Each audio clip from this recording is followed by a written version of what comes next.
This episode of Recording Studio Rockstars is brought to you by OWC, Spectra 1964, Sampley, and Isotope. You're hearing my voice right now on the Spectra 1964 STX 100 mic pre through Isotope, RX, and Ozone, all recorded safely onto an OWC SSD. So get ready to rock. What I want to say is something I've been thinking about, which is encouragement. Sometimes it's hard to come by. It could be in the form of maybe someone complimented one of your songs. Maybe someone said something nice to you one time, or maybe it was a parent, or maybe it was your uncle, or maybe, you didn't get enough encouragement. But I guess what I would want to say is that I think you can actually encourage yourself.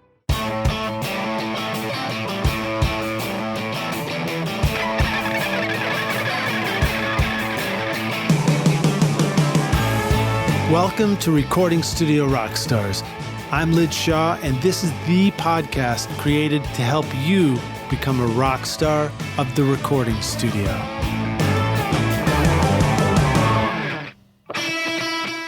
Before your band hits the studio, it's smart to have all the songs and notes in one place. But setting up a shared cloud folder can be frustrating. There's always someone in the band who can't seem to log in or wants to use a different platform. Sampley.app makes it easy to add collaborators to a project so that the whole band can upload new songs and make comments before the session. It's file sharing that was specifically built for music. Just upload a voice memo or song and start commenting. Sign up for your free account with 2 projects now at Sampley.app or use the coupon code RSR20 to get 20% off the first 3 months.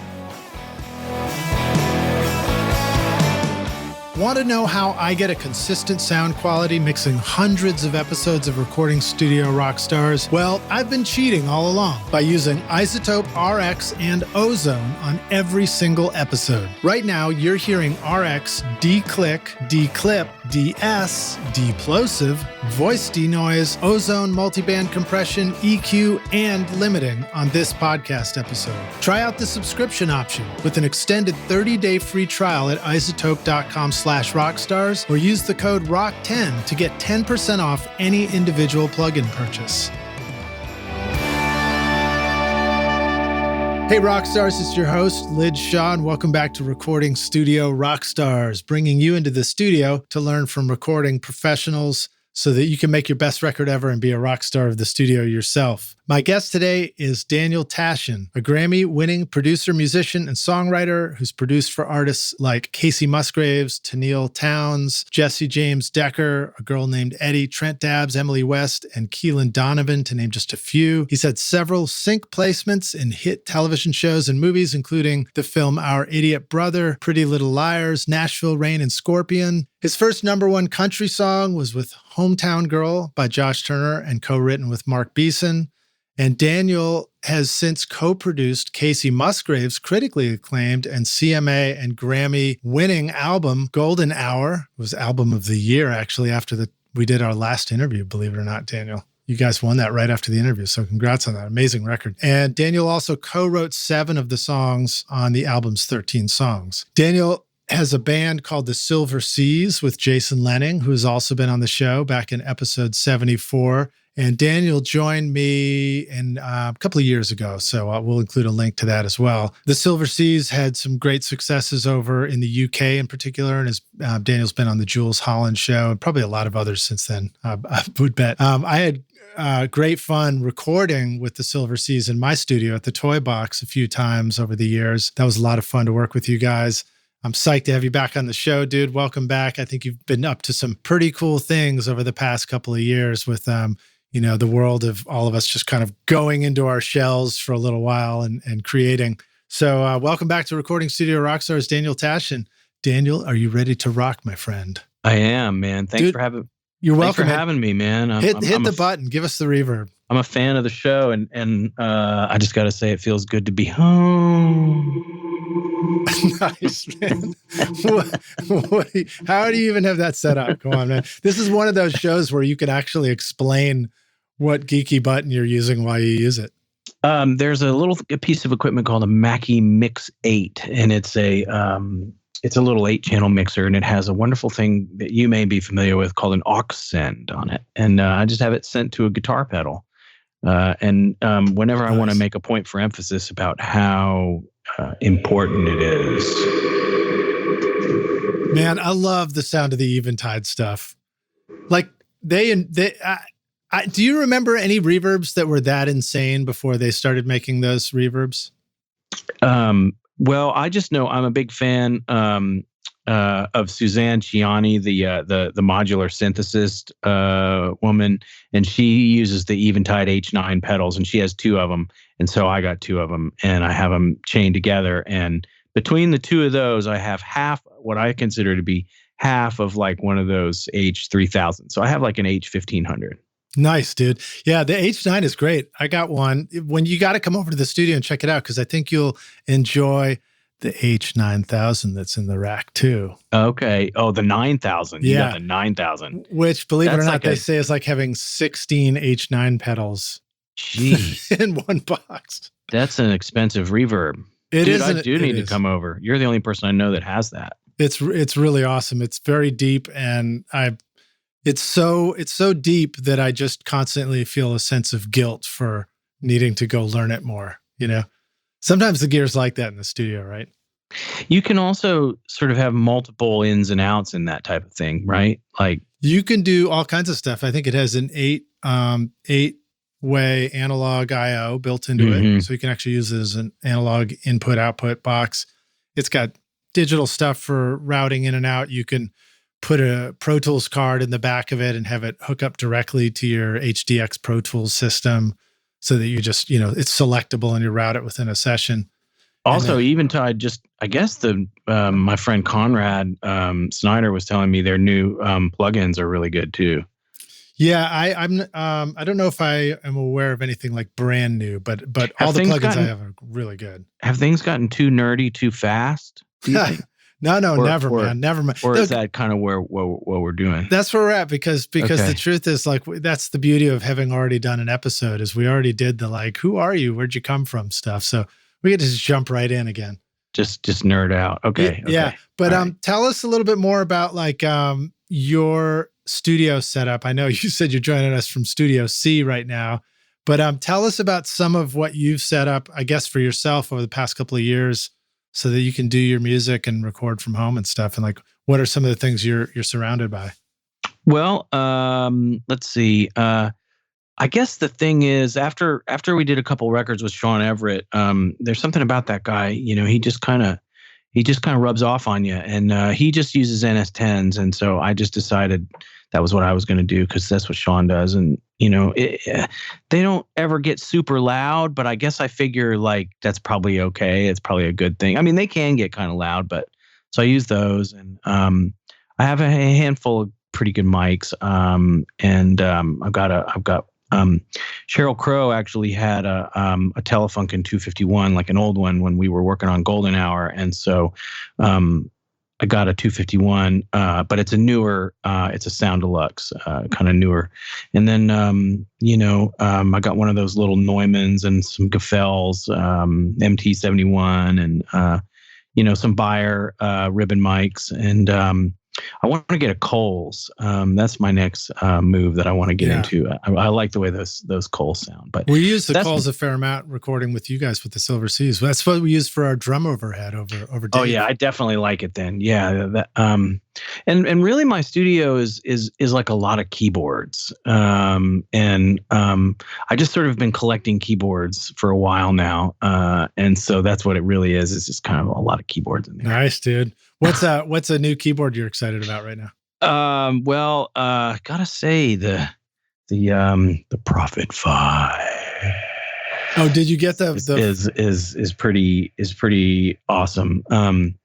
It has a little button on the right side of it. You'll hit it sometimes and it sort of sounds like it just doesn't even, it's like not getting enough power, or it's just in some other, and it just has this button called tune on it, and you just hit this button and it just tunes it. Tunes itself. Is this a new version? Yeah, it's a new version. Yeah, it's a new version, and so that's got me pretty. But I love all the Moog stuff. I've got a lot of that stuff, and I don't know. I don't know if it's ever getting me anywhere, or if it's even slowing me down. But I just really love messing around with. Yeah, it's kind of like who keyboards. cares, right? That's how I feel, dude. I've been buying up keyboards. I mean, the rock stars are getting sick of me bringing it up, but I got 3 of the Behringer ones because I was just like, those look like they're fun. Good. They're good. It's just really fun to like make sounds. Yeah. There's times where I'm like, and I ask guests on the show about that sometimes who seem to do that successfully. And usually the answer is when you're making the sounds and playing around, like just make sure you're in record, and then you go back and find that cool little tidbit and you just throw it in. Yeah, I never do that.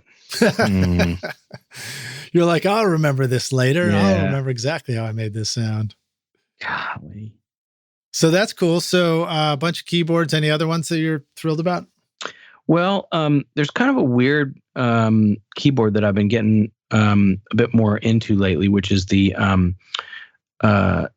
it's called the Pro 2, and it's a Dave Smith thing, and it's sort of a gnarly thing to try to figure out. It can sound bad quite easily, but like if you get it to sound good, it sounds really good.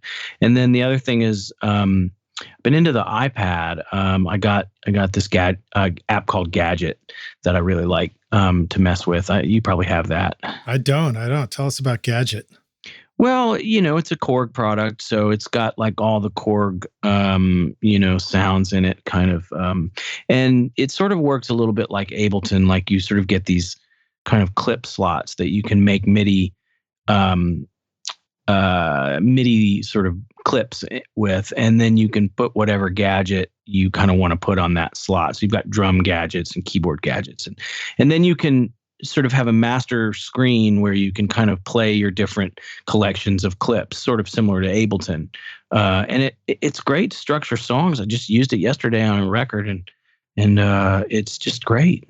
So it's sort of like you come up with, when we think about writing songs, a lot of times there's maybe not that many different parts, musical parts. There might be just a verse beat. Maybe the chorus beat is slightly different.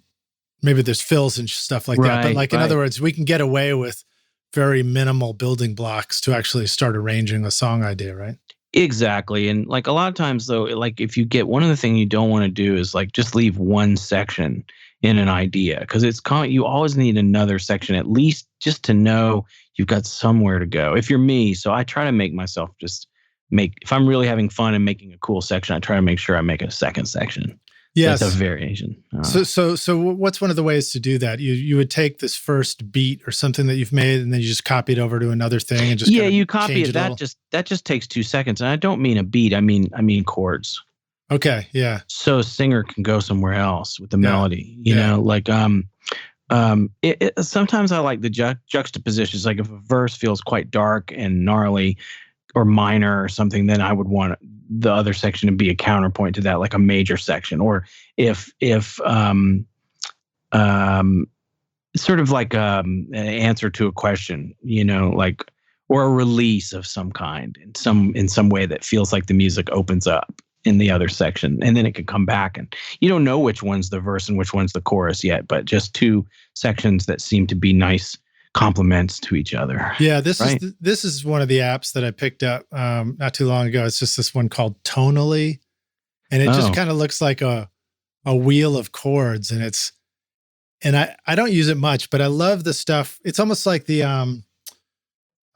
what's the electronic harpsichord thing that I'm thinking of? The classic Omnichord. Yeah. With those where you just hit a button and go to a different chord, and you don't have to feel like you know how to play an instrument. You just find chord progressions. Yeah, and I got a keyboard that does that too, which is a Yamaha SX700, and it has a band in a box that kind of like, I'll just turn it on here, but it kind of like plays along with you, and you can write songs to it. And if you like the feeling of having like a band around you when you're writing, and you want to be a singer in a band when you're writing a song, which a lot of people feel that way. They don't want to just sit there. If you're strumming a guitar, that can be a little bit like, I don't know. It can leave you a little. Especially if you only got like 2 or 3 strum patterns, which is true of some situations, right? Yeah. By the way, if you are able to pull up instruments and we can hear it during this, that's great. So here's a good one. This is called Secret Service. Okay, so here we're gonna. Here we go.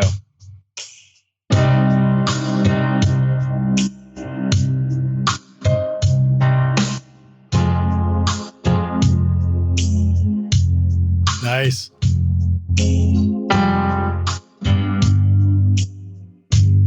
So that's like... So as you can see, Lidge, we're already on to something. We're already writing something. Yeah. We're setting a mood here. So that's one of those things like where you're doing the single low notes down there and each one's changing the chords for you, right? Or Gunslinger. Yeah. Yeah. Yeah, there you go.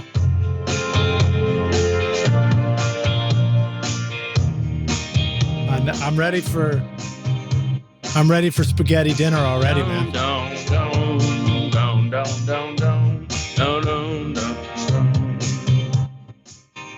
So what's that? What is that one that you're using that's got all these built-in beats like that? I will say it on here because I feel indebted to the listeners of this program, to the guests on this program for a lot of good information. One of the best shows on this is Richard Dodd.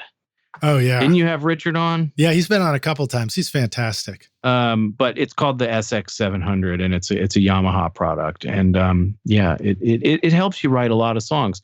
If volume is important, if volume songwriting is important, you need some things to kind of help you through that process. And the SX700 is one of those things. If you only need to write a song a month or 2 songs a month or something like that, then you can do it with whatever. You can spend all the time in the world on it. But if you need to write quickly, yeah. That's cool, man. Well, let's talk a little bit more about that. What are some of the ways that you write quickly? You got tools that are easy, so you don't have to, so you sort of have instant bandness to write to, and you can focus on something else. So what is that something else that you focus on when the band part's kind of taken care of by the keyboards and stuff?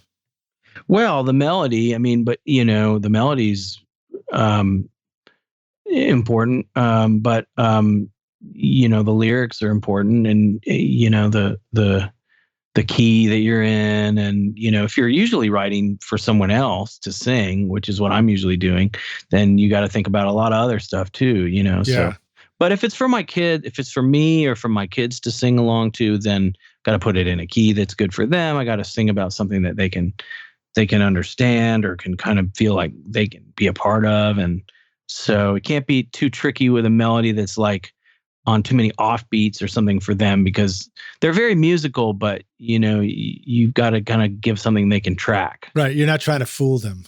Right. Exactly. You can't be too slippery, and you got to come in. They're not old enough. End of 3, you got to come in. I don't know. Yeah. They're not old enough to think that math rock is cool yet. Right. Right. Right on, man. Well, so you've been doing a lot of writing, I think, doing children's songs and children's records and stuff recently, right? Yeah. So tell us, I know one of the, you've got some new children's music.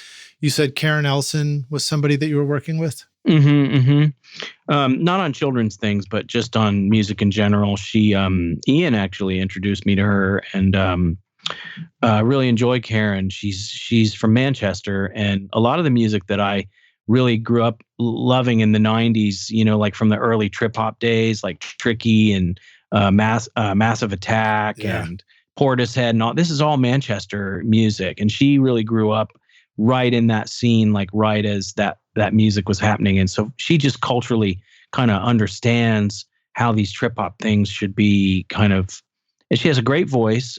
She can sing Buddy Holly, or she can sing, ambient kind of sort of house music as well. So, and she's just a very kind and generous person. And she's also very wise. I mean, she's been through so much in her life that she really has a lot of battle scars that turn into kind of wisdom. She's just really, really neat person. I like Karen. Have you ever watched the movie 24 Hour Party People? Oh yeah.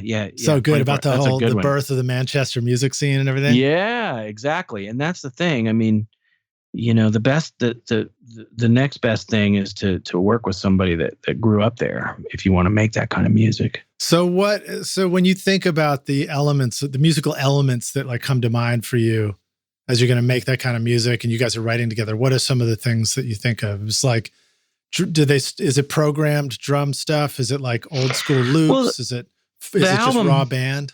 the album that Ian and I made with Karen is very organic. Maybe there's one drum machine on there, but it's just people playing together. And we just kind of got together and strummed on some ideas, and it was more based on sort of what I call like humming and strumming, where you get together and everybody kind of starts strumming around and humming different things. So that's more what her album that's going to come out soon is like. But she's open to anything. I mean, she likes things like Air and Perfume Genius and some of these more kind of, I don't know, avant-garde kind of pop stuff, maybe. Yeah. So with that stuff, I mean, I do think it's sort of smart to choose a palette.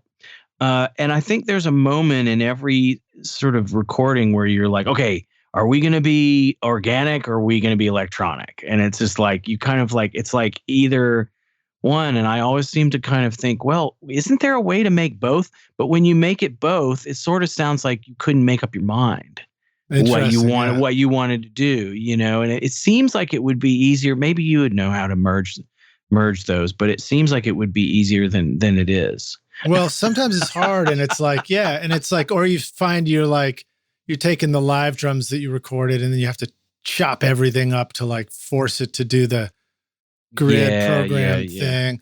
I mean, the Bee Gees did a great job of that. They just basically looped the drums and then they just played live percussion over the top of it, I think.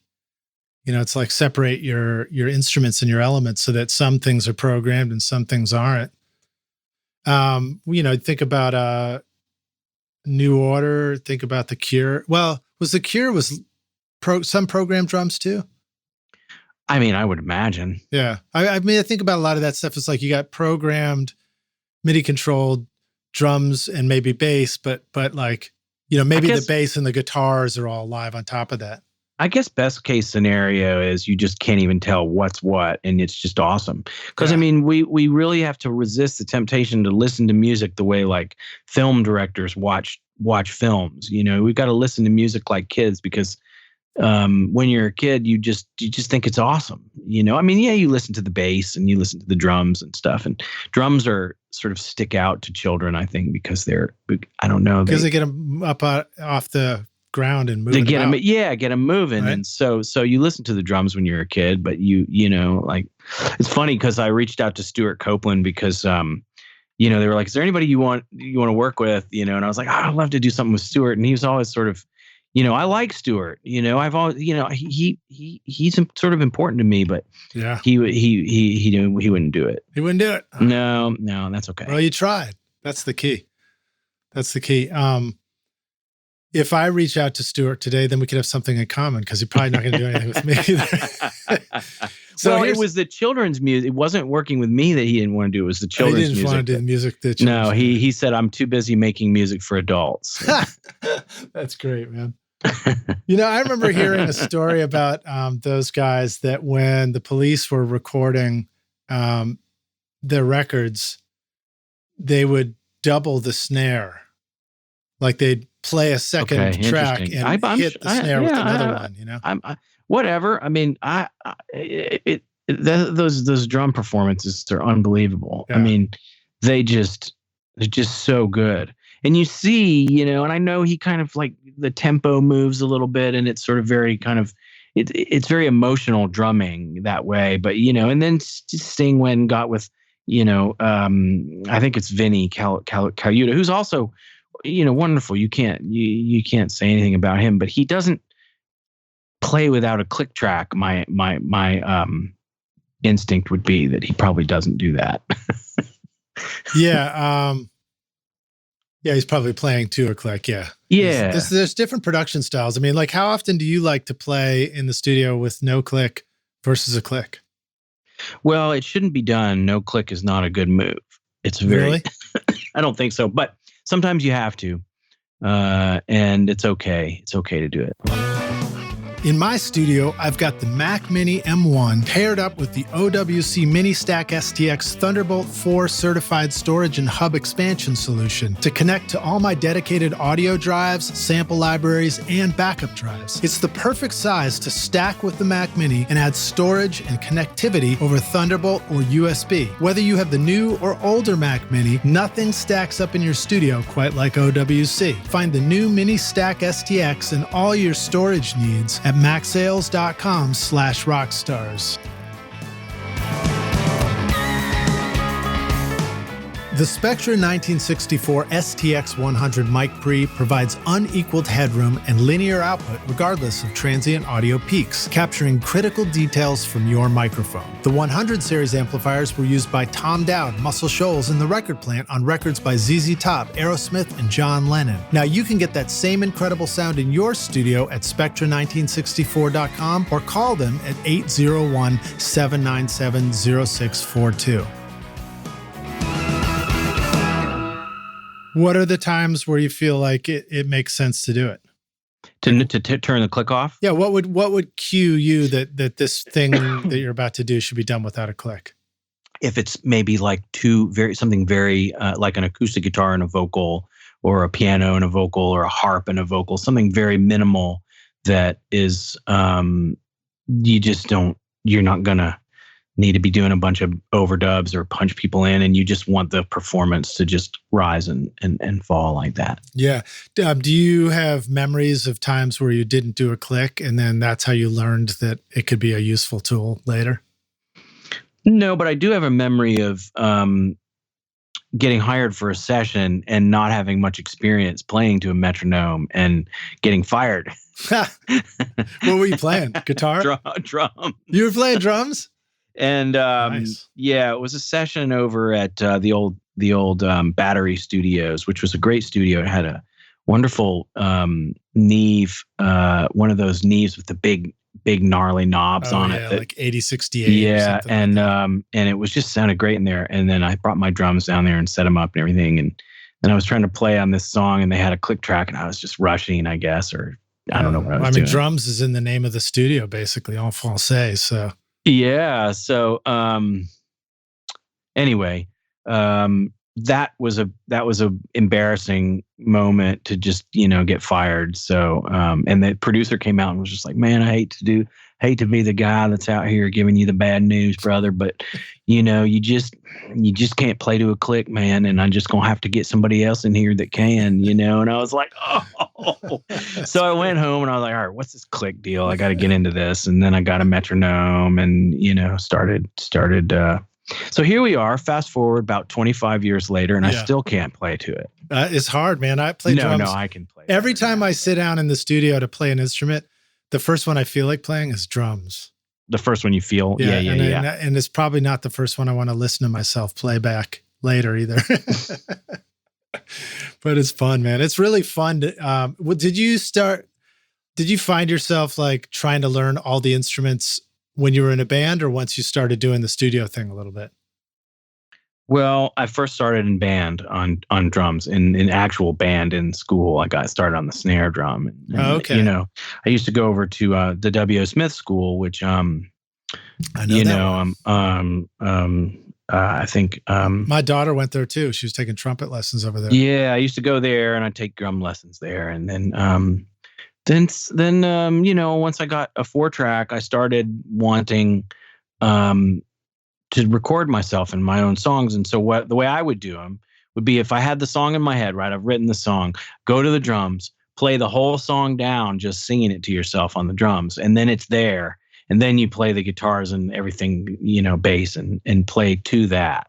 So the drums were sort of the metronome. Yeah, that's key. That's one of the questions that I always have is like the process of doing that. Is it like put down the guitar framework first, then play the drums immediately after that, and try not to listen too closely to the guitar, but like really zone in on the click and then go replace the guitar?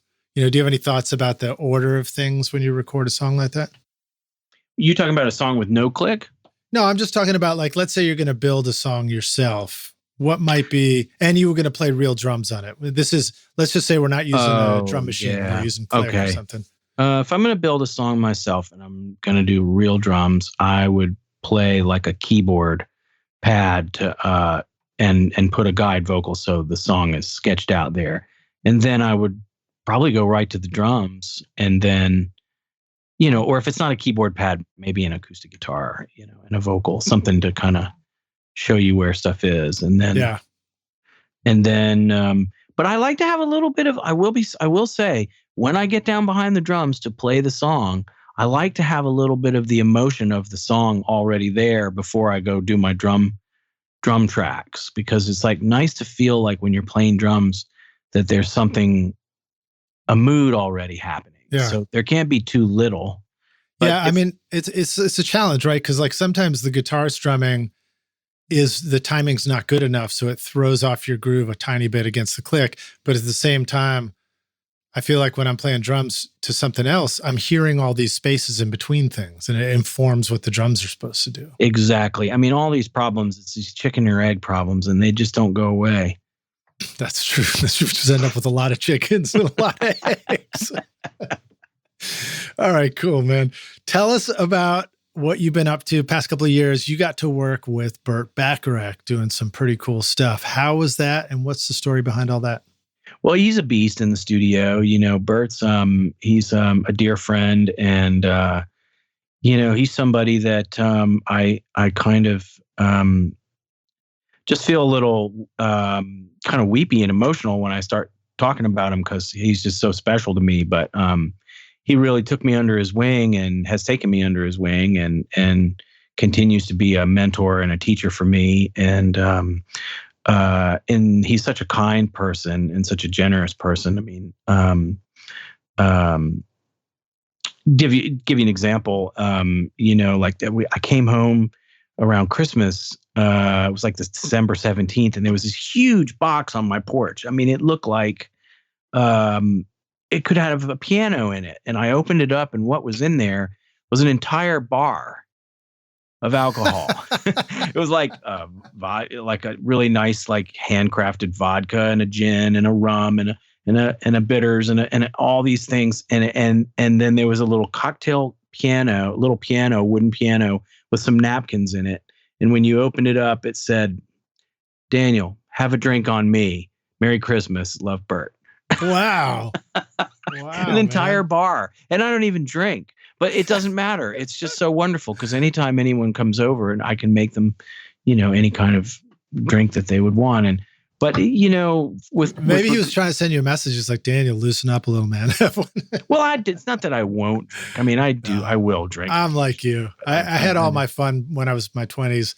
And I just can't sleep when I drink. I know, man. It keeps me awake. I will wake up at 3 a.m. or something if I have a couple of beers or something like that. But that's a whole nother podcast.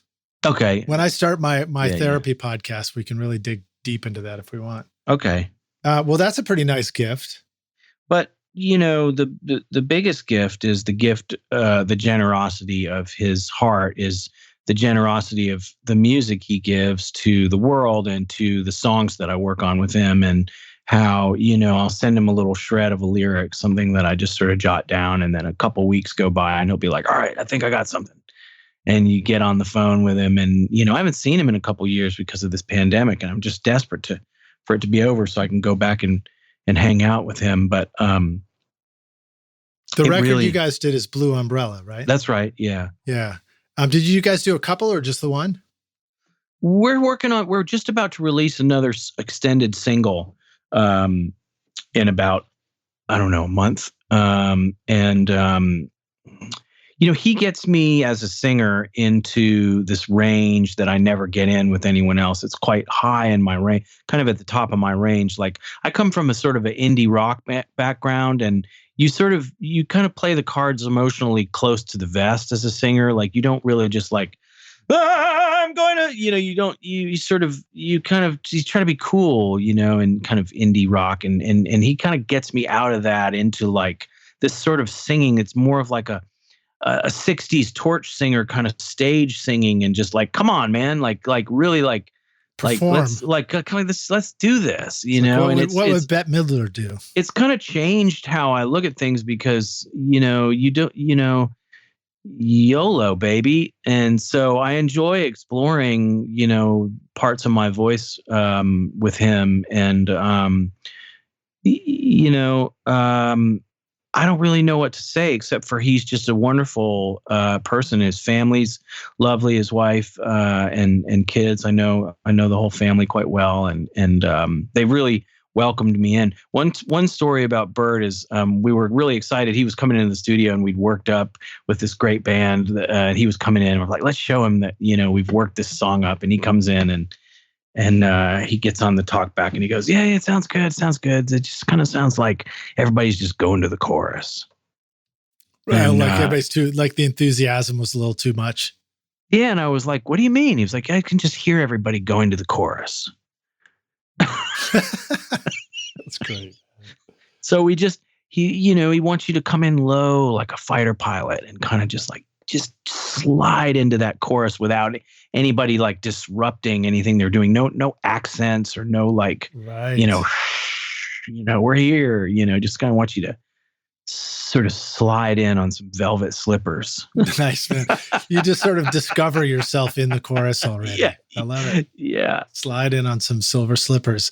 Well, I was listening to Bells of St. Augustine, and I was, one of my favorite places to go is St. Augustine, Florida. So I was listening. I was like, "Is this going to be it?" But I think it's the St. Augustine in Rome, right? Is there a St. Augustine chapel in Rome or something like that?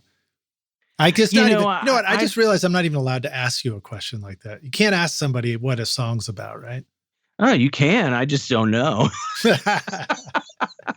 I'm just making this stuff up, man. I'm a fabricator. Yeah, that's great. But it's beautiful, and it's like there's this. There's this sort of a story of a woman.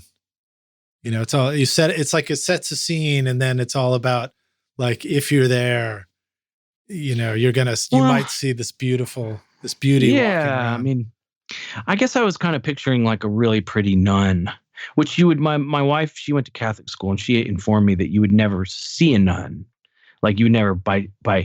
How many nuns did you see today? By happenstance see one? You don't. How see many them nuns did you see today? No, you see something else. You don't see nuns. They're called something else. The ones that come out and about into the world. Okay. They're like sisters, but they're not nuns. The actual nuns you will not see. They don't go out into the world and do grocery shopping and things like that. What about the ones with the flying hats? They're cloistered. They're cloistered nuns. And the reason that they're called cloistered is because they actually are in a cloister. Wow. All right. So my whole premise on the song is sort of out the window. That's all right, man. That's all right. What was the TV show? I'm trying to remember with a nun with the flying hat. Get Smart. No, that's a pretty good one though. Yeah, do you want to write for a Get Smart movie? Would you love to do that? Absolutely. I'll write for any movie. I mean, I write for the silliest films. I mean, I do currently. I mean, I write for serious films and I write for silly film. I don't care. I'll write for anything, unless it's sort of a horror kind of. I don't think that's really my sweet spot. I got nothing against it. I just don't. I don't know. Yeah. What does a process like that look like? If you were to describe what it means to write for a film, what's the beginning, middle, and end of something like that? Well, it's really easy to do because there's serious deadlines, and a lot of times they're coming to me when they're already in trouble because they're already like behind schedule, and something that they were trying to clear was too expensive, or they couldn't clear it, or they're already in the backcourt, and it's like you just hurry up and do something that'll work in here. And so I like that pressure because it keeps me from chasing my tail too much. And so I'll just get in front of, like, I have a little mic like this that like kind of over my, it's that TLM 103 mic, and it really sounds good on my voice. It's very plain. And I'll get an acoustic guitar and sit in front of the computer and just get up a Pro Tools session. I'll have the scene over here on a computer, and I'll just think about the characters and just kind of turn some reverb on my voice, and I'll just start thinking about them. And I'll just kind of start singing some stuff and, like, playing the guitar and then if things go well, I might take a lunch break and come back and write a second verse. And it's very abstract, and it's almost like, you remember when you would go to a movie when you were a teenager and with some friends, and you would leave the movie and you would all sort of talk about the movie, like what you thought about it. If Yeah. it's almost like that kind of dialogue going on inside your mind, and you're writing a song that's sort of putting your feelings into it. But you can't say anything about the characters. You can't say anything about the plot. It can't seem like it's something like too direct, because that it has to be, again, those slippers. You've got to slide in around like a fighter pilot. You can't land directly on the airstrip, because it feels too obvious to the audience. So you've got to sing about maybe some of the inner thoughts and feelings of the characters, but it has to be coming at it from an abstract angle, kind of. Right. You're not allowed to write Spider-Man. No, but I would happily. I mean, that would be a dream. Yeah. I showed that song to my children 2 nights ago. I said, when I was a kid, really? This was a hit song to me. Does whatever a spider can. Yeah. That's awesome, man. So tell us a little bit about that too. So when I went over to your YouTube and took a look around, you've got some great stuff there. Moonlight, I Love Rainy Days. Those are a couple of records, but you have one up that maybe was recent around the holidays, just called Party at Rudolph's. And I think, was that you with the kids, with the family? Yeah. That's, I'm trying to sort of do the Chuck Berry kind of, it's very derivative. I mean, let's be honest. I'm working in an area that's a well-traveled sort of milieu of Drek, right? It's very, but it's also an area that I have a lot of affection for. It's Christmas music. It's convivial. It lifts the spirit. It's buoyant. It's fun. It's fun to write these things. They're just fantastic. They're fantasies, and it's fun to imagine them and write them. So I don't feel any guilt about it. That's cool. Well, I mean, I love the idea of writing when there's something in mind that you're writing for. There's no other way. There's no other way. I mean, what else are you going to do? It's a good question. How else are you going to do it? I really can. I find it so hard to just get up and be like, okay, let's just write a song for nothing, for nobody. I would have to turn to this thing. Let's hear it again. And I like we're in your Studio C closet setup here, right? Yeah. So you got your mic and your keyboards all hitting a little mixer. Oh, man. Yeah. When I was a child, things need some reverb got on crazy. That one. Need a little verb on it. It never used to snow. Not enough verb, man. Not enough verb. Oh, there it is. I think it went onto the keyboard instead of your voice. Yeah, it probably did. So when you're, so that's an interesting thing. Is there anything to say about having a little composition studio where things are plugged directly into an interface versus a benefit of having a little mixer on the side and then adding the reverb to your voice and just recording it in that way? Am I reaching for a topic here or what? No. I think what you're saying is like, how careful am I about? Yeah. Or are we committing effects and things? And is that just a fun way to work and worth setting up for ourselves? I tell you, every time I commit effects, and I will commit them all the time on instruments, no problem. But anytime I commit them on the voice, I'm always in trouble, and I always regret it, and I always get it. It always comes back to bite me. Actually, it did come back to bite me some effect on a keyboard the other day. A mixer was trying to mix I played the Korg ARP Odyssey, which is a wonderful keyboard, and there's a Behringer one too.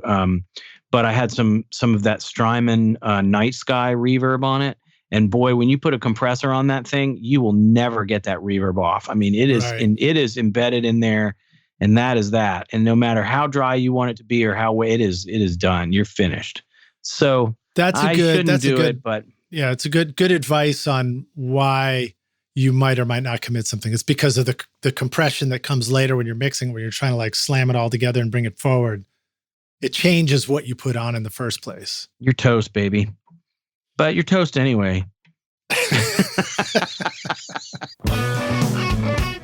If you're ready to discover the secrets to making your mixes sound great, no matter what your studio situation, then check out my free mixing course, mixmasterbundle.com, where I show you how to get great sounding mixes in your studio using simple techniques and free plugins. And when you're ready for more advanced studio skills, then check out recordingstudiorockstars.com/academy, where you can learn from Grammy-winning teachers to help you record, edit, mix, and master your best record ever. Use the code Rockstar right now at checkout for 10% off any course for a limited time.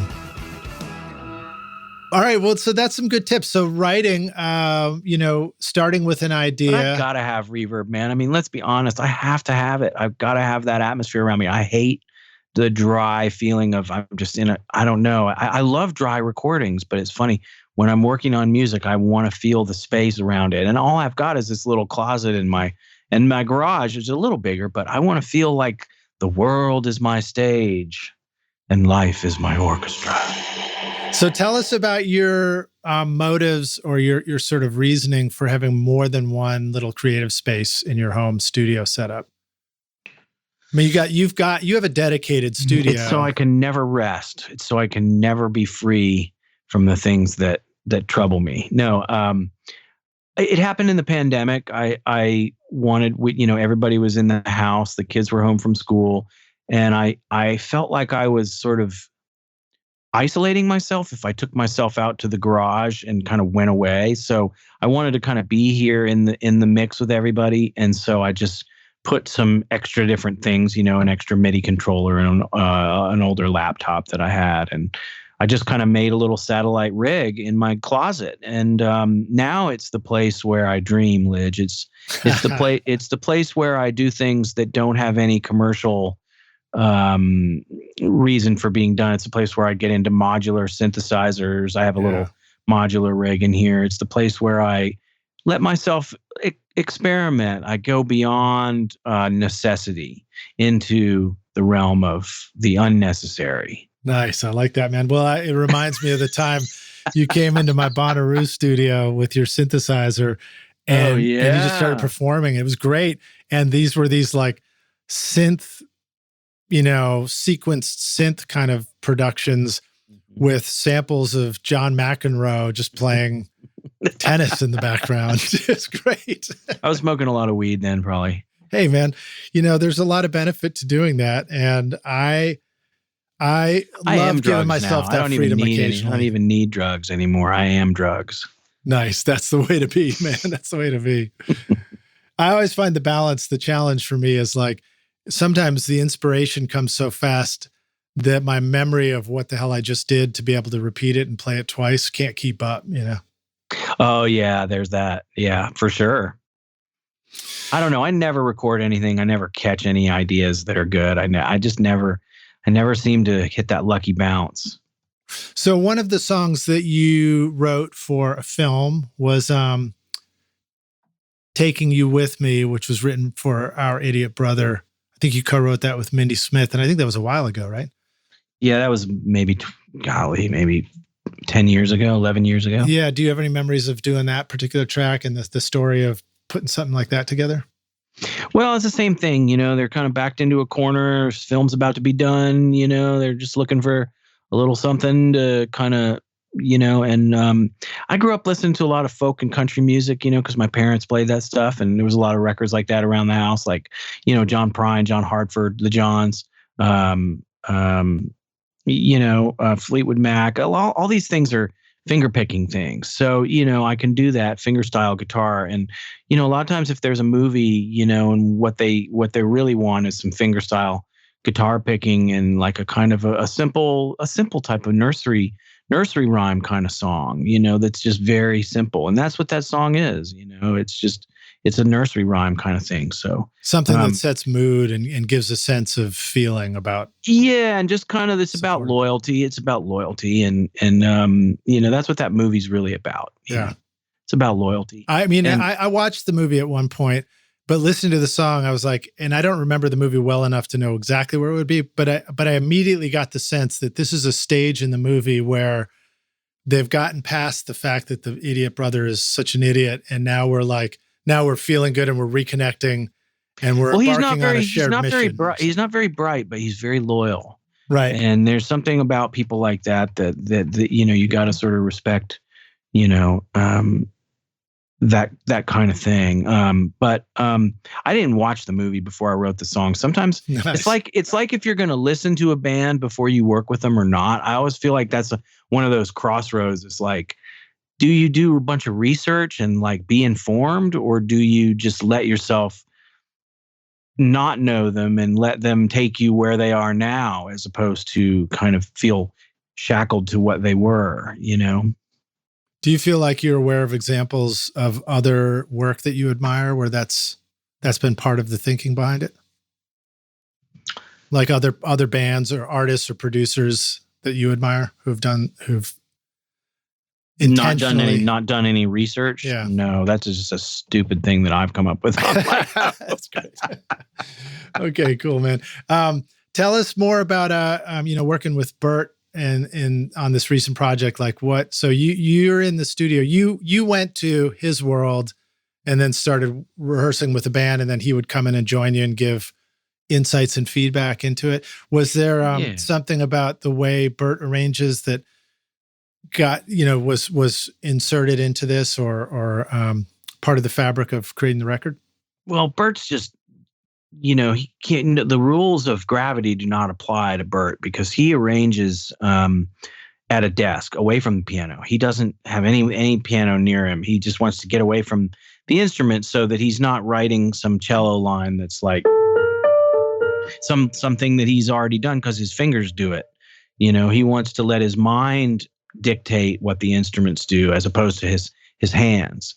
And so I understand that. And my version of dealing with that is to get a melody in my mind before I go to the instrument, have something humming around before I go to play a part. And I do that a lot on records. I don't just go grab the guitar and start fiddling with it. I go and I listen to the music and try to get a part happening in my mind and then go find it on the instrument. That's another thing to learn from Burt right there. But he was like, you and Jordan arrange it. And I was like, no, I want you to. I'm talking about Jordan Lehning, who's been working a lot with us on the orchestration, being kind of Burt's right-hand man. But I really wanted him to arrange things because I love his arrangements. And he very seldom uses cellos. He just doesn't like the mud of a cello in the range that it's in, the kind of mid-range string mud. He likes to write strings quite high and horns to be sort of soloists. I just love the way he approaches arrangements. If you're talking about orchestral arrangements, is that what you're talking about, or the order of the songs, like where the verse comes and where what?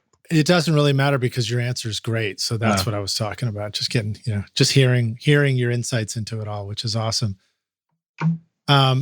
Yeah. So he would write, I mean, and so for him to be able to write like that, he's got that ability to hear the part and then write it down on sheet music and compose that way. Mm-hmm. Do you have an ability to do that? And if not, do you ever wish that you had an ability to do that? Cause I remember Frank Zappa would talk about that. He'd say he could be on an airplane and writing in his head and scoring it all out on the plane ride, I thought that's gotta be cool. fun. That's gotta be fun. But honestly, I'm not letting that cause me to lose any sleep because I can just get, some MIDI going, and I'm not enough of a keyboardist with enough facility to, I mean, I can play songs, but I don't have enough facility as a virtuoso musician that I'm going to slow myself down by being able to play too much cool shit that I don't get to have to come up with something. Right.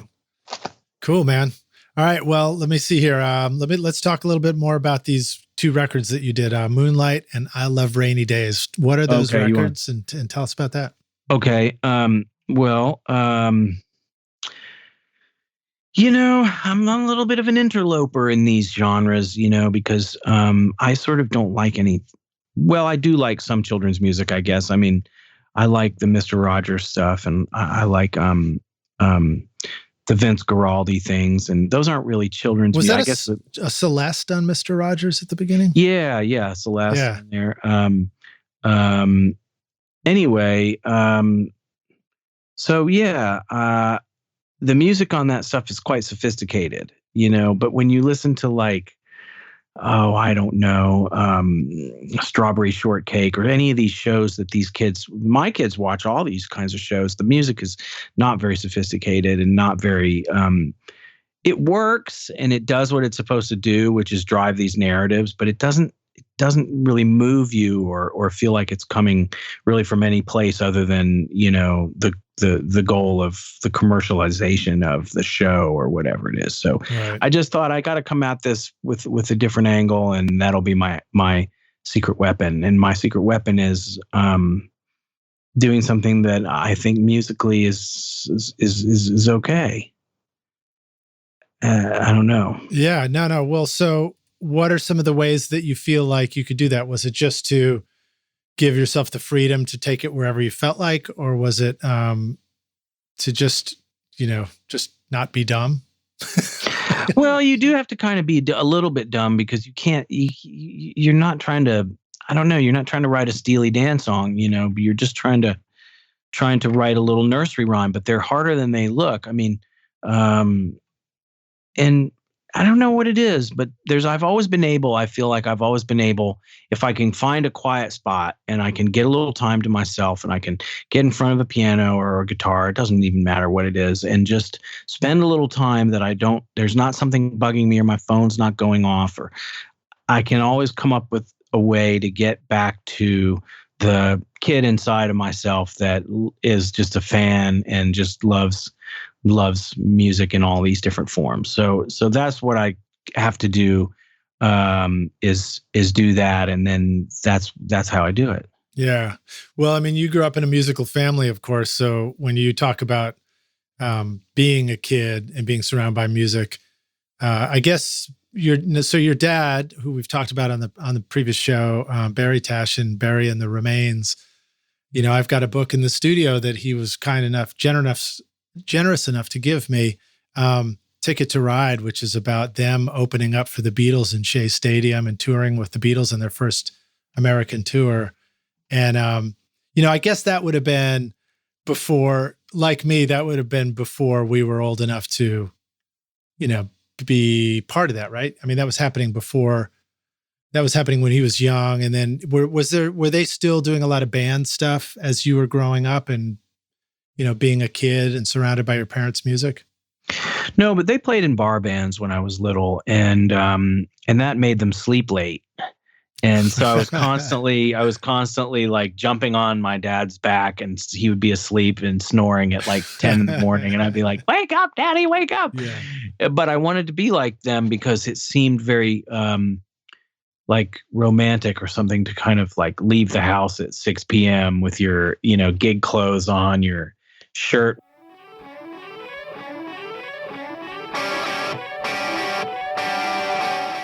The STX 100D from the Spectra 1964 Custom Shop is the big brother to the now famous STX 100, a fully discrete mic pre with dual transformer isolated Spectra 101 amplifiers. The STX 100D is exactly the same original circuit found in Stax, Ardent, Advision, A&M, and Record Plant recording consoles. The sonic performance is identical. Best of all, it will plug into a single space of your standard 500 lunchbox. And if you want to add the sound of the famous Spectra C610 complementer, then check out the new STX 600 modules, combining the STX 100 mic pre and C610 into a single 500 module. Now you can get the same incredible sound in your studio that worked for famous producers like Tom Dowd with the STX mic pre's BBDI and complementers. Go to Spectra1964.com or call 801-797-0642.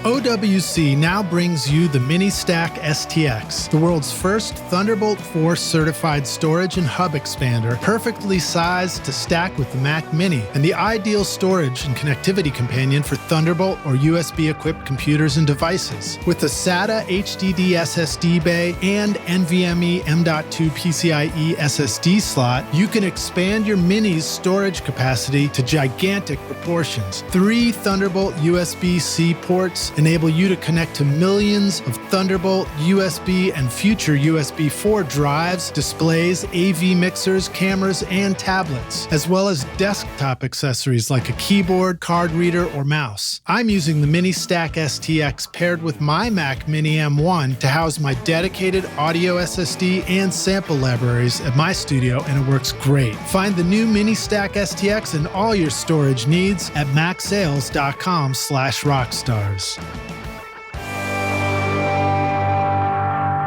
Hey, Rockstars, we're back now for the jam session, aka, I don't have any reverb, but the second half of the show. And my guest today, welcome to the second half of the show. Just listen to it. You gotta have a bite to eat and come back and it's still singing. Ah. All right, so my guest today, of course, is Daniel Tashian, joining us from his Studio C. So, Daniel, shall we jam? Let's jam. All right, dude. Let's talk a little bit more about the record, the children's record you're doing. The Letters. That's a great song on that track, or a great track on the album. All the letters have come to a party at my house. Tell us a little bit about making that song, because that's a great one. Well, that song has an extraordinary number of YouTube views. It's my most popular thing that I've ever done in my life. I mean, it's got I think it's over 15 million plays on that song. That's amazing. And I didn't even realize. I come from a world, in my band where, if we've got 5,000 plays on Spotify, that's a big deal. It's cause for celebration. But this is another level. But anyway, all that being said, The Letters is, I've got the synesthesia thing where all the letters have colors for me. So if you watch the video, you'll see the different colors that I have for each letter. So there's that. But beyond that, synesthesia kind of lets you have this sort of personification of things, which is really quite nice. Like the months all have a kind of a personification. The days of the week, same thing. They kind of have this personality to them. So I wanted to put a little of that into a song. And my daughter, Tiger Lily, worked on the song with me. And she has the synesthesia too for colors for the letters. So we worked on the song together, and we were trying to think of different things that the letters would be doing and their personalities. And so, it's just kind of one of those type of songs that's like it's just fun. It's a bit of a laugh, isn't it? Yeah. How did you actually make the video? I mean, the video is cool. I like these animated videos that you're making. There's some animation artists that worked on it, and gosh, I wish I knew their names because they did such a good job. That's awesome. But yeah. So how do you even find an animation artist if you wanted to do something like that? Is this... My publisher, Carla Wallace, found them. Great. Mm-hmm. Okay, cool. Well, let me go over to another part of this whole idea of like making your own music, putting out your own records. Yeah. Is it fair to talk a little bit about what it means to finish a record, put it out yourself, sure, as an independent musician? Sure. All right. So what are some of the ways that you would release a record? If you were going to release a record, what does that look like? And does that depend on a lot of things? And I'm talking about, your own new record, whatever you decide to come up with next. Well, I follow a lot of people that I like their music on Instagram, and I watch a lot of people on YouTube that I like people that are explaining, like stuff like Ricky Tynes and a couple other people, Jade Wee, people that like make electronic music out of their houses and kind of like talk about it while they do it. And also like, musicians like Jacob Collier or, it seems like songwriters now are like really sharing like the process with their audiences and kind of letting people in another way, which kind of, I've talked to some other friends and they say that, it sort of takes the mystery down a little bit when you do that, and like, there were definitely mystique around artists. Like when we were kids, like, you wouldn't have some Sting or Dave Gahan from Depeche Mode going, "Morning guys, it's Dave Gahan. I'm having some poached eggs this morning. Here they are." It's just like very rock star-ish to kind of let people in. But I do think now is a good moment for that, for kind of letting people into your world and kind of sharing where you're at. Well,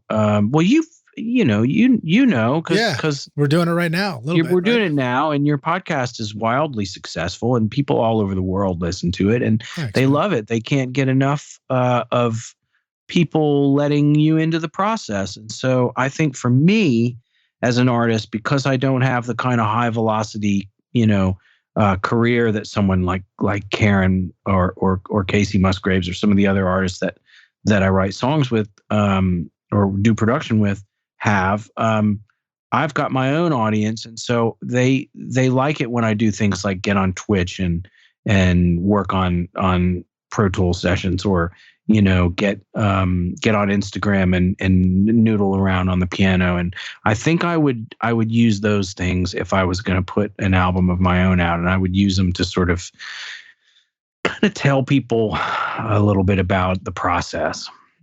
What about the behind the scenes mechanics of releasing a record? Would you be inclined to use a tool like DistroKid, for example, or one of these things where you can create your own account and release it? Or do you already have, because of your previous work, you already have existing? Well, I do have a record label that I'm on that finances the production of the album, because sometimes there's expenses, that you don't want to have those come out of pocket, and then they pitch the music for commercial kind of usage, like commercials and things like television things, and then they collect the money, and they hire a publicist. They do all these things that you would sort of have to do, right? So I do recommend partnering with people who are going to do some things for it, if that's an option. If it's not, no worries. Yeah, DistroKid it up, because I think that's a good idea. I think that's really cool. And if you can get a little bit of a groundswell going with the internet somehow, getting people interested in how you approach and do these things and what kind of things you're doing, yeah, that's awesone. Yeah. I don't know if that helps or not. No, that's great. I think it's good to know, because everybody has different ways of doing it. And if you have already, if you're already on a label, well, you're going to do it that way. You've got that. So, but I like hearing about your ideas about twitching the live stream and, just bringing people into your creative process and thinking about the rock star aspect. Of course, two films that come to mind for me are Dream of the Blue Turtles, where Sting absolutely brings you into his creative world, but it's after the fact. And then Live at Pompeii, Pink Floyd, where you're watching them in the studio making, I think that was, maybe it's not Live at Pompeii. Maybe I'm thinking of the making of Dark Side of the Moon. But, it's always fun to get some insight into it. But I can understand there are creators. Joe Gilder is a wonderful YouTuber and teacher who kind of comes from the home studio direction. And he does things like he'll just go do a live stream and he'll just write in real time and interact. And I did that once. We did a YouTube video where we were interacting with the commenters, and we let them like throw in lyrical ideas. And you can kind of go too far sometimes. Yeah. I think people are really ready to like get in there and be like, you should do that. But I will listen to people's ideas, I don't feel closed off to them, but I also kind of at the end of the day, I'm sort of like, I have my reasoning why I'm doing something a certain way. Like I'm not on there because I'm like, hey guys, I'm looking for some like, your thoughts on this. I'm on there because I actually go on there. It helps me get things done to go on Twitch. Really? So you feel like you're under the gun a little bit? Yeah. I feel like people are watching and I can't be like sort of messing around and checking my email all the time. No more breaks where you go back to the espresso machine. No, you can go to the espresso machine. That's not a problem. But I mean, you sort of, when you have viewers on there, like I think they're like almost like a class. They're in the studio with you. Like, let's say at most, I think I've probably had 16, 17 viewers on Twitch at a time. And this is just because I'm not on there very often and my channel's wildly unpopular. But that being said, that's a class full. They're sitting in there with me, and it really motivates you to just at least look like you know what you're doing, even if you don't. And sometimes when you pretend like you know what you're doing, you actually can sound like you know what you're doing. Yeah, I think fake it till you make it is a big part of creating. And it's what you were talking about, that Burt was, encouraging you to really be that operatic voice on stage a little bit more. Mm-hmm. And, sometimes I watch, a great performer in rock music, whether it's a singer, a guitar player, or whatever it is. And you think, man, how are they like that? And then at some point you realize, well, you just decide you're going to be like that and you just start doing it. It's like nobody's born. Mm-hmm. I mean, I don't know, maybe some people are born like a rock star, but I don't think so. I think people make the decision. Yeah, they develop the ability to be a character, be on stage. What would you recommend to the rock stars about releasing music, whether you think it's cool to release a full album or to release a single at a time? What are some thoughts you have about balancing that out to sort of get the music and the message out to everybody? Well, there's different advantages. I mean, I'm probably the wrong person to ask. I mean, I just make the biggest mistakes ever. Like, I made an ambient album and I was trying to get on these ambient playlists, and I didn't realize that all the songs on the playlist were like 7 or 8 minutes, and mine were like 2 minutes, 40 seconds. Because I would get these ambient pieces going on, and then I would just get tired of them after 3 minutes. I'd be like, okay, that's enough of that. And I would turn it off. And I didn't realize that there's genre requirements, right? Like there are, you do need for these playlists, like peaceful piano.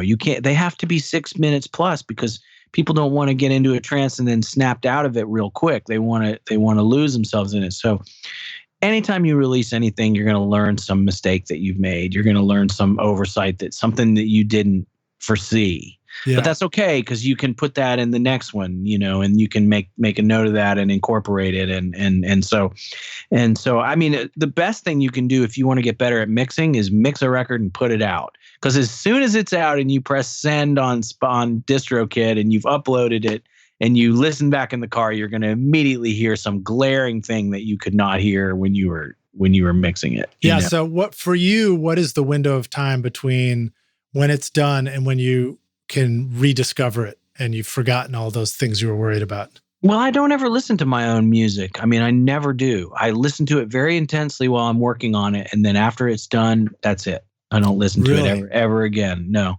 But that doesn't mean that I wouldn't. Like, I did hear one thing was on an iPod and I was cooking and there was like something sauteing in a pan. So it was like I heard a song coming from the iPod out of the corner of my ear, but I couldn't tell what it was. And I was like, oh, that's pretty good. What is that?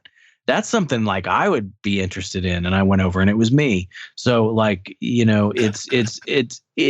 do like the things that I do, but it's not that I don't like them is why I don't listen to them.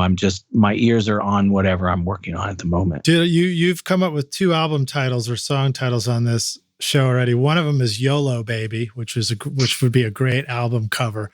I don't know. It'd be like a Cibo Motto or Chibo Motto, like the Electric Company. It'd be like one of those graphics, or something like that.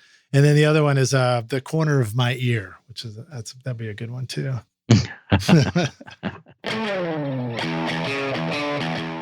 Have you ever wished you could remove the click track bleed from a singer's vocal mic, the sound of shuffling feet from a full choir, or clicking noises from the valves of an otherwise brilliant trumpet solo? These are just some of the incredible things I've been able to clean up, edit, or remove from a recording using the magic of iZotope RX. Great for mixing with a collection of plugins for your DAW to manage plosives, clicks, S's, noise, buzz, reverb, breaths, and even guitar fret squeaks with a set it and forget it simplicity that lets you focus on your creativity in the studio while you let iZotope handle the audio challenges. If If you've ever wanted to truly feel like a magician in the studio, then iZotope RX is your magic wand. Try out the subscription option with an extended 30-day free trial at iZotope.com/rockstars or use the code ROCK10 to get 10% off any individual plugin purchase.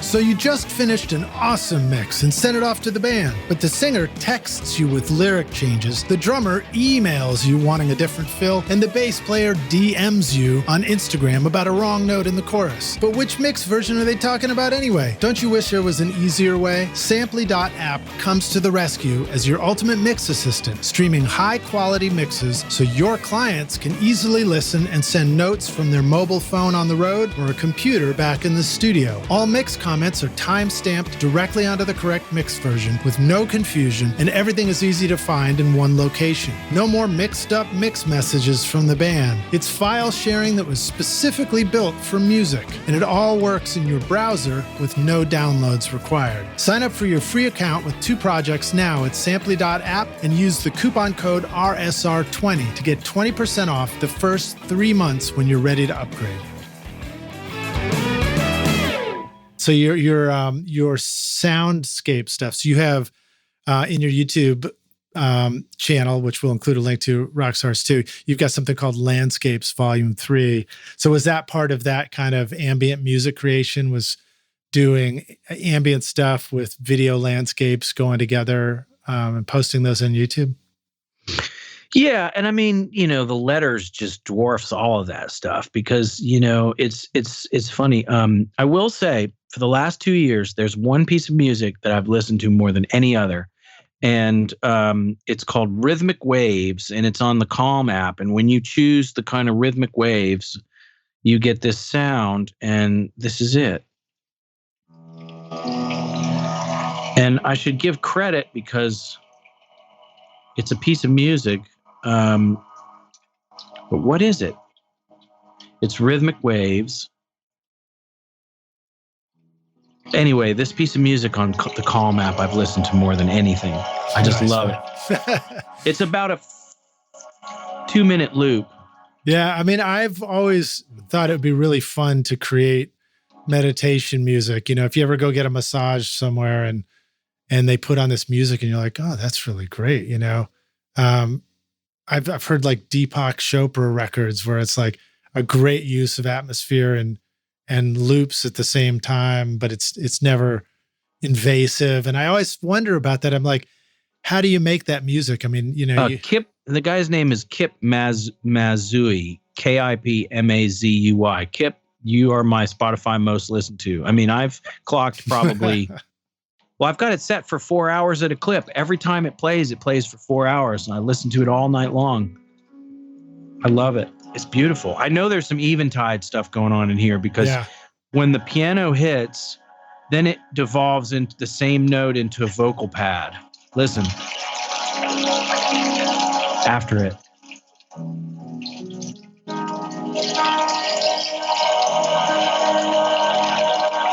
So, nice, so anyway. Have you discovered the app for the phone called Bloom? Yes, Bloom's beautiful. Yeah, there's a couple songs on Landscapes that I used, not Bloom, but another of Eno's and Peter Chilver, another one of their apps to make. So Brian Eno, of course, I feel like he's a bit of a originator of the idea of ambient music. I don't know, I'm no historian about it and who was doing it before him, but he's been doing ambient stuff for ages. There was a record that I had called Shatov Assembly, which was apparently he had a broken leg or something. He was in a hospital and he's just laying there all day with nothing to do. And he could barely hear music coming from 2 rooms away. And so he composed an entire record that was supposed to be listened to so quietly that you could barely hear it. Of course, I cranked it up because it sounded great. A lot of times stuff sounds better out of the corner of your ear. It's weird. Like, when you can't tell where the one is or where the beginning of the chord progression is, it sounds a lot more interesting and it's surprising sounding.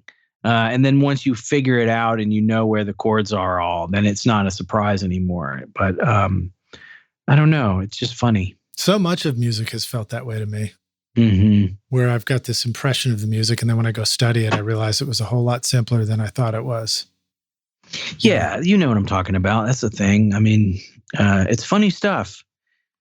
Did we answer the idea of the single versus the full album? Well, I'm an album guy. I mean, like, you know, I really like to get, but I will say this song came out last year, and it was, for a minute, it was the only one, and it was that Caroline Polachek, Bunny is a Rider song. Did you listen to that song? Not yet, no.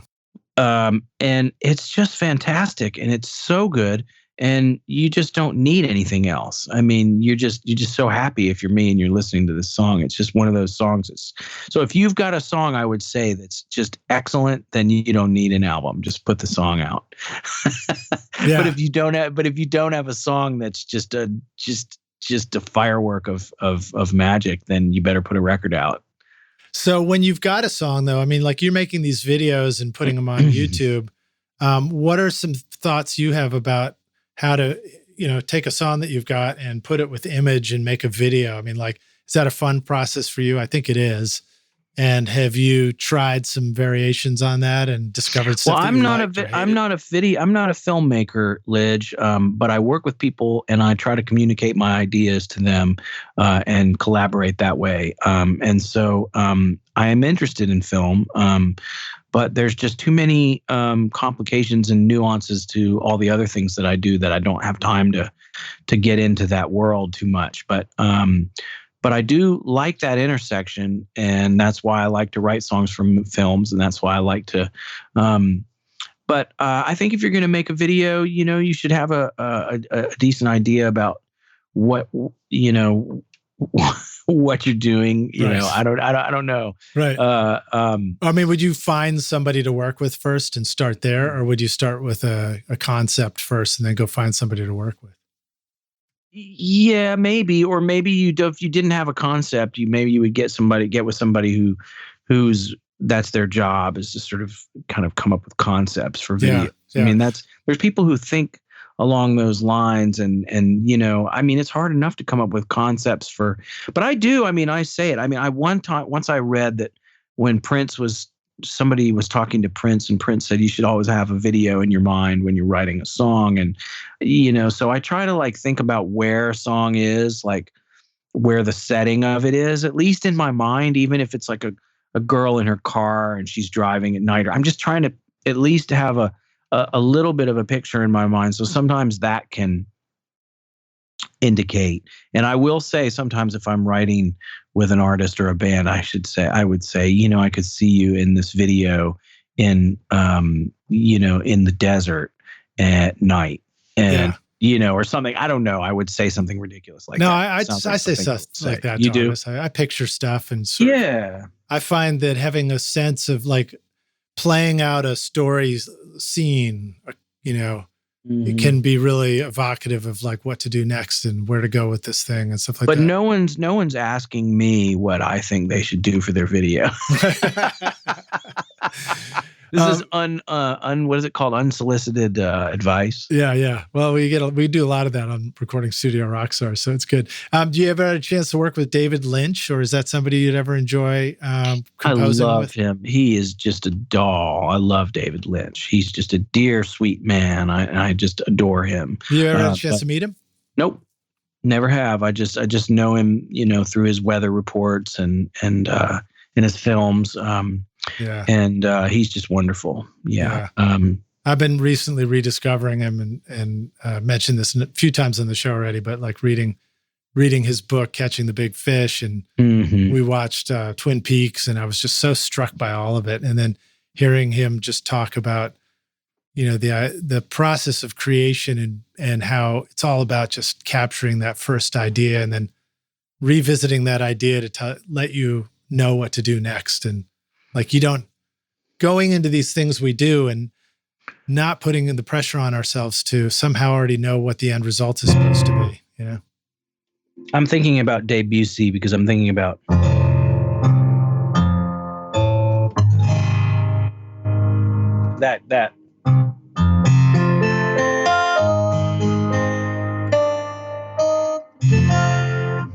that move. Nice. If I was going to score something in David Lynch, I would get some strings and I would just say, they would say, well, here's that. I'd say, what about this? And he would probably say, no. Get somebody else that's serious about this shit. But then he'd say, give me another one. Keep going. Keep going. Or what another nice change is C to F sharp minor. So that sounds like.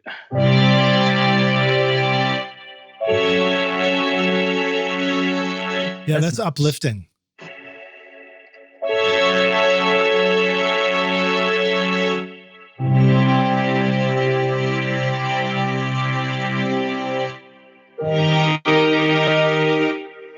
How about can you give us an F major to an A major? No. All right. Well, no, I can't. F major to A major. Here we go.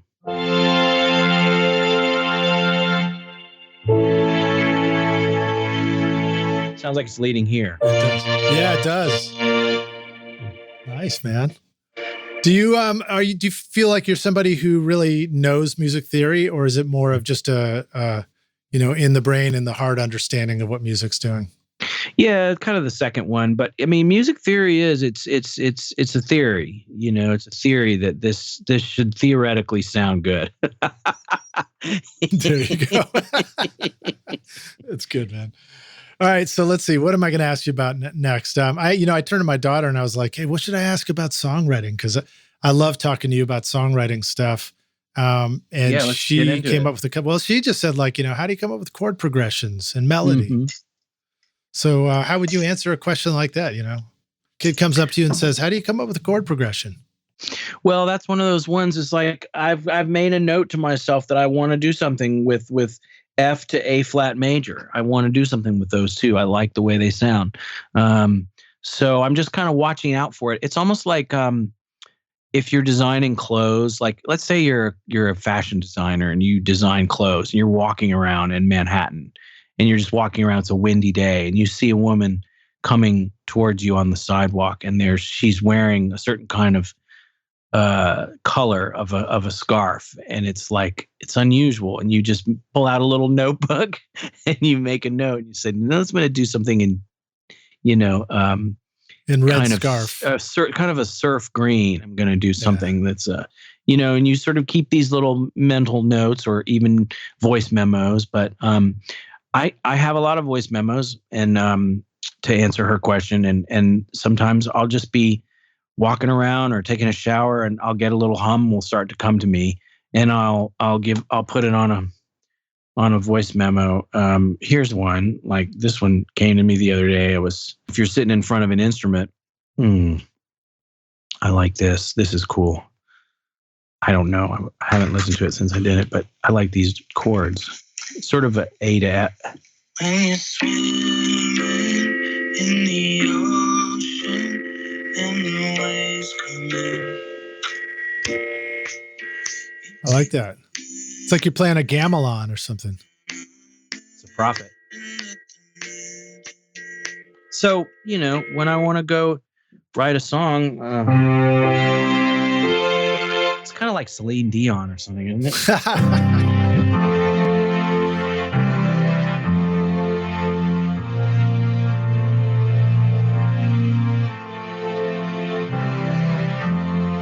Very sort of strident, kind of German 90s German pop. Yeah, 99 neuf ballons. But yeah, I just get little things that sort of tug on your sleeve, and you just kind of they bother me, and then I just put them on the voice memos, and then I know they're there when I got to write with someone.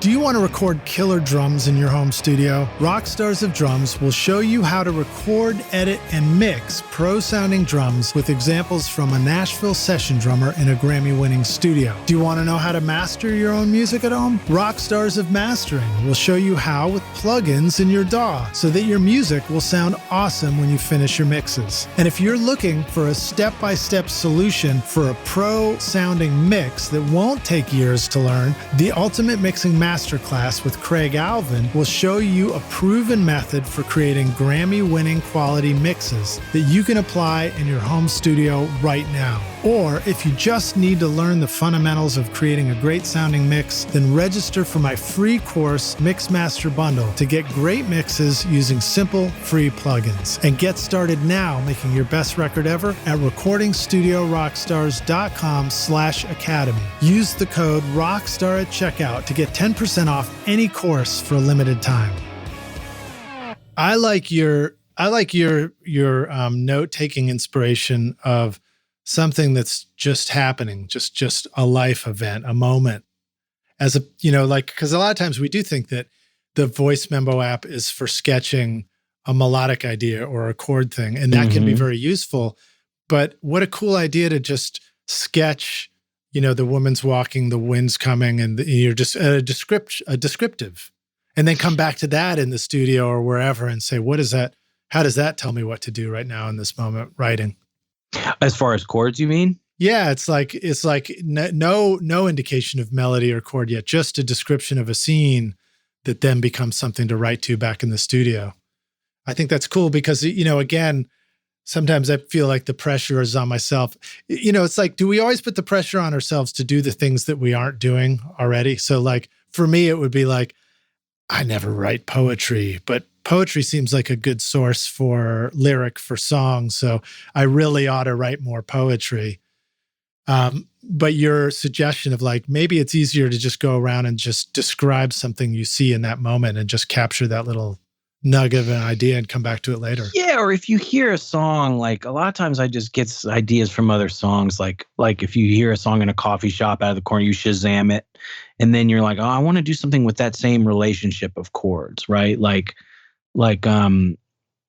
there's no way you can't copyright a chord relationship, really. They're just these two things that are kind of relating to each other, so you can just, I don't know. I like to just, if I like something, I want to take something from it, I want to steal something from it. Yeah, that's great.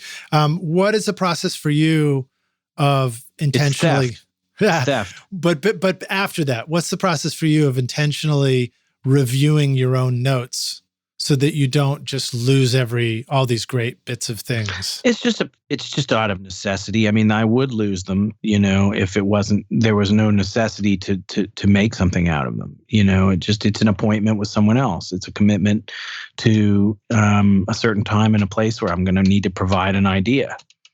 Do you have a way of making that same commitment? If you're not writing with somebody else and you don't have a film project, where you say, today I'm going to do it for myself?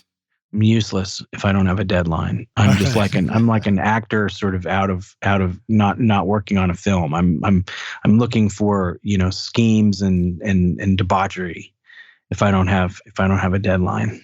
All right, cool. I'm really terrible. I came home last summer, the girls were all in the mountains, and I came home to work on something because I wanted to just take a weekend to work on it. I did nothing. I laid in bed all day and ordered Chinese food from Postmates and watched Netflix. It was awful. It was awful. Yeah, I know that feeling. Or I spent all weekend, terrible. All I did was just set things up in the studio. And I'm like, dude, you got to record something. I'm terrible. Yeah. That way. Talk to us a little about some of the daily routine stuff, or morning. What's the first thing you like to do in the morning to get ready for your day so that you feel like you're in the right state of mind for creation? The first thing I like to do is drink tea. But the very first thing I do is just sort of check, my phone. I just open my phone up and look at my email, look at the,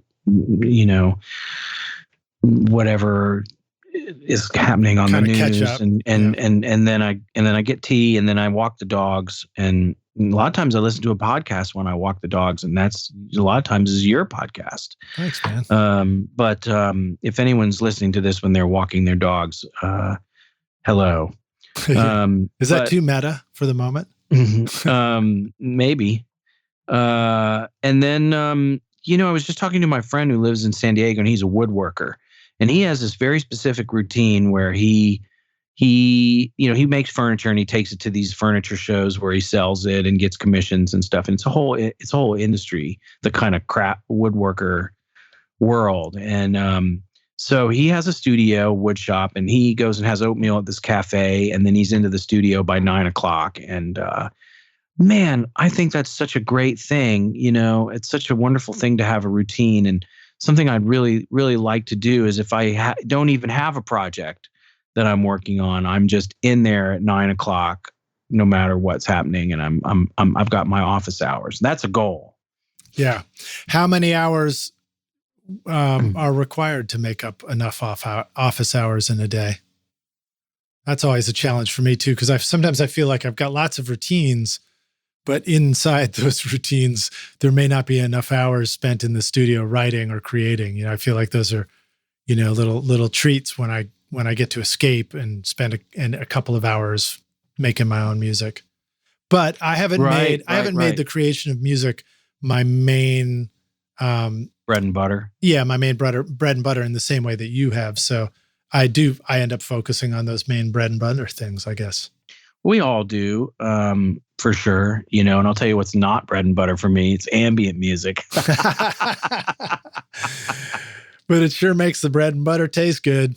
Yeah, it's indulgent and it's quite nice. It's relaxing. It's quite fun to work on. And but yeah, that's normal. I mean, I sort of I do not really want to like live for the future in the way people sort of say, like, one day I'm gonna, finally make my album that I've always wanted to make, and it's gonna be an album of, Danish fishing songs or whatever. But I want to do those things now, right? I want to live my life now. So I one of the things that I really like to do is draw and paint. And so I'm making some time. I am making time each day, like 15, 20 minutes to just sit down and draw.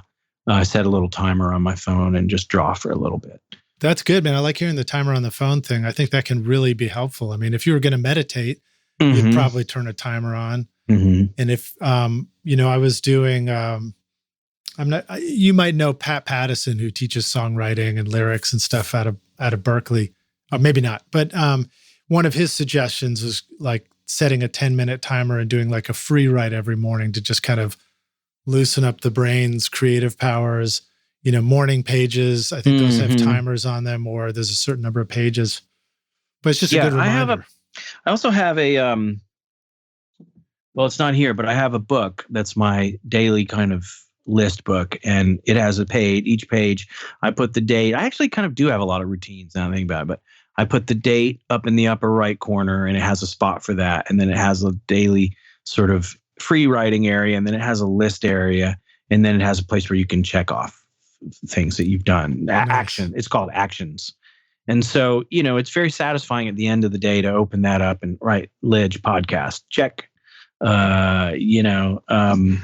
So I don't know, but we've got to have something. We have to have these things, Lidge, because otherwise we're just these freelance sort of goons walking around in this vast desert of time that we just have we're just floating aimlessly. It's awful. I mean, it's the worst. So we keep dreaming of an oasis. We hope we walk up on the oasis. Yeah, we've got to build it. And there's still dates on the tree.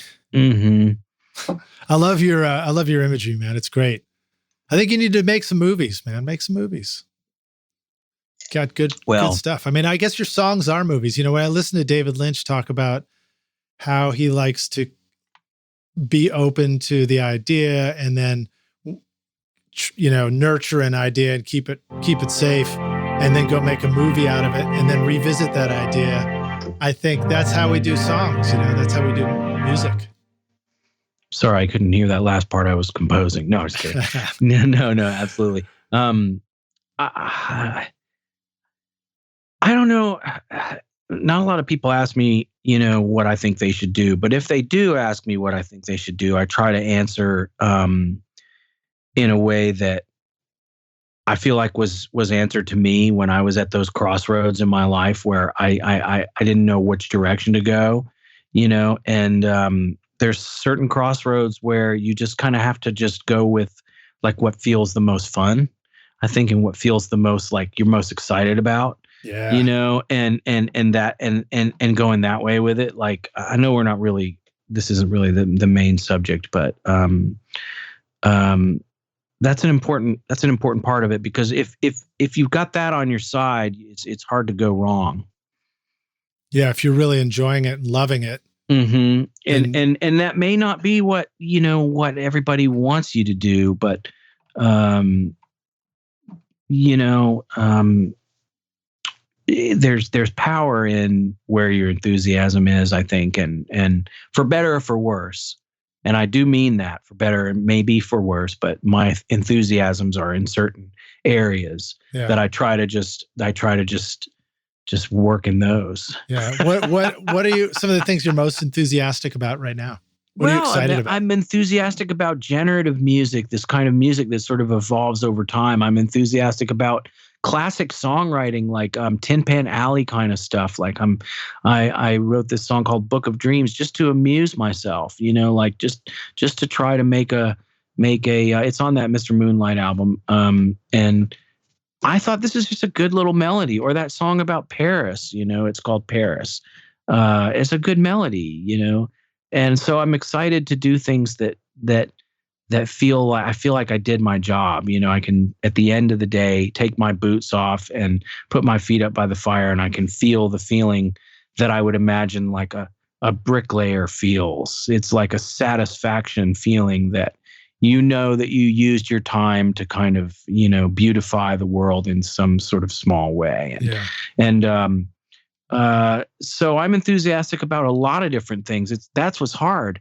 I mean, I'm enthusiastic about writing these songs for movies. I'm enthusiastic about working with bands. I haven't worked with many bands, and it's a new territory for me to observe the like group dynamics and work with that in the studio. It's like a new thing, and I'm excited about it. I'm starting to do more of that, or work with, you know, work with songs that I didn't write, or work with songs that I need to write, or work with, you know, all these different parameters are so interesting. So, I'm lucky to be here, and I'm lucky to get to have these different challenges. And I hope to continue doing what I'm doing in some form or another for a long time.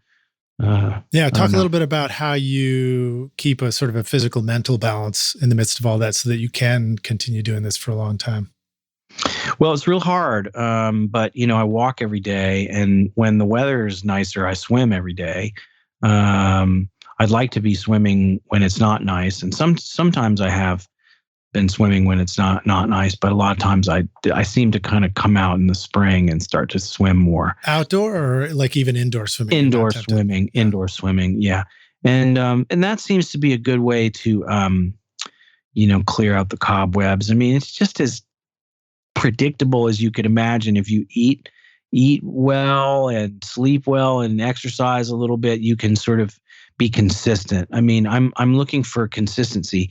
See, Lidge, I used to think that what it was about was a dramatic firework of inspiration and incredible a stroke of genius would be what I needed. But now I really don't think that's what I need. I think what I need is a consistent work routine that out of that will come what needs to come. Yeah, I'm always amazed at how it's possible to start with an idea, let the first thing that comes out be the thing that gets worked on, and think in that moment, boy, that's stupid, but keep going anyway. And then it's okay. Sort of like finish it. Put the, you know, sort of ends up being it becomes okay. Yeah, and then you get to the end, and then you look back and you're like, or you just listen to it outside of that whole creative context, and you come back and you're like, fuck, that was great. How did I do that one? You know? Yeah, it's okay. Now it's okay. It seems so terrible, but it's okay. Yeah. It's actually okay. Yeah.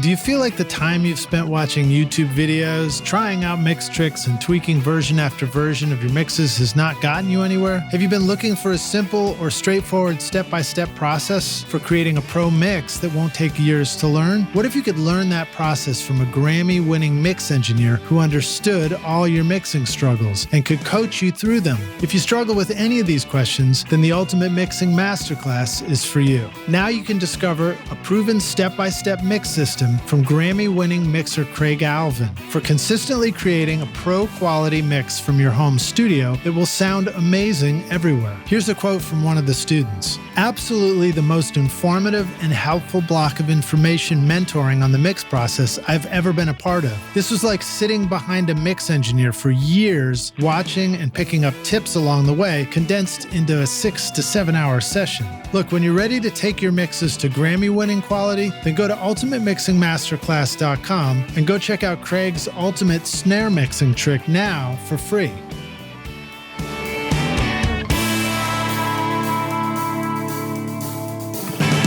One of the things that strikes me a lot is, if I'm going to write a song, so one of the practices I do is I work with some friends and they'll sort of send off a poem, and we call it a poetry score challenge. And it's like, you got to take that poem and write a quick song around it. And so you can kind of deconstruct it. You can use the bits you like or whatever. You can understand it. You can not understand it. And I find myself gravitating towards a couple of lines or a couple of couplets of words or something that just seems like it's singable in a way. And I go from that, and then I get to the lines where I'm like, I don't have any idea how to do this. And I just follow it in the first pass. And somehow that first idea has a lot of magic to it. And it sounds like a mess. But if I go back and just kind of like shine it up a tiny bit, but the real magic is the moment you double it, all of a sudden, like when I put a double on a vocal and then I hear it back, I'm like, holy shit, that sounded like the most brilliant, intentional idea. Like the world was built on that idea, you know? Wow, I need to do that more doubling. I don't know. I mean, it's just, for me, it seems like a fun way to take a right. It emphasizes it and sort of supports it. Yeah. It kind of supports the melody that way. I know what you mean. Sorry, I'm just going to see. I don't know what's on here, but. Oh, that's a modular. That's a good one. Oh, what synth is that? This is these little Moog M32s.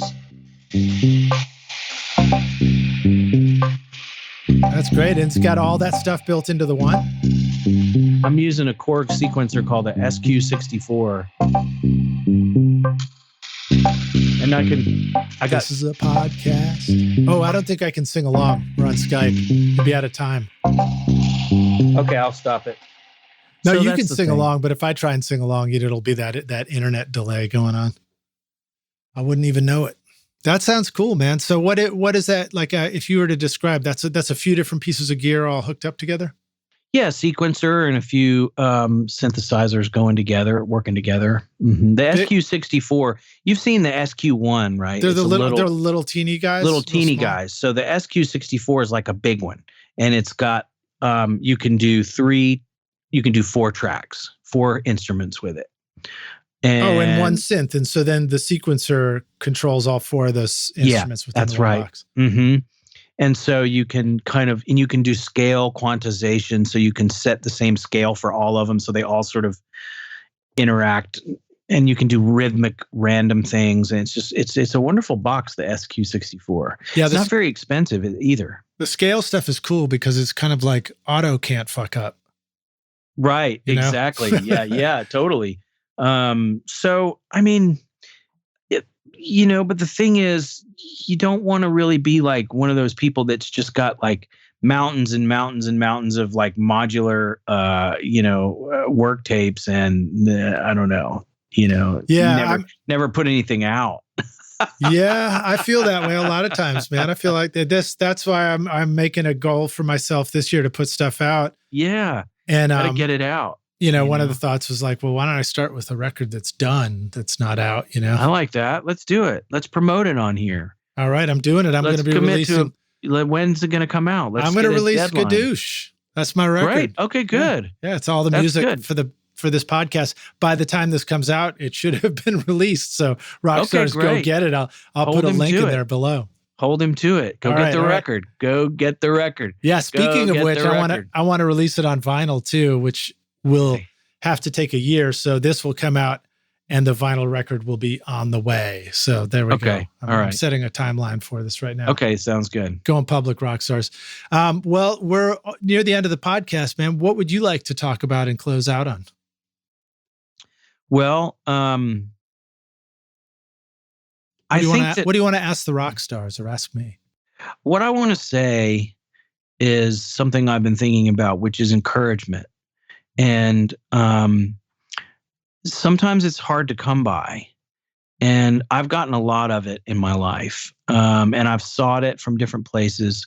But it's sort of this kind of fuel that like can drive us, right? That like when you're in bed and it's a cold and rainy morning and you're lying in bed, and you don't really want to get up and get going, but you need that encouragement. And it could be in the form of maybe someone complimented one of your songs, or maybe someone said something nice to you one time, or maybe it was a parent, or maybe it was your uncle, or maybe you didn't get enough encouragement. But I guess what I would want to say is that I think you can actually encourage yourself initially. If you don't have someone in your life, or you never got encouraged as a child or whatever, I think you can encourage yourself to do something. And then once you start to build some momentum, other people will fall in and start to encourage you as well. But we do need to encourage each other, because it is a fuel that drives us, is support each other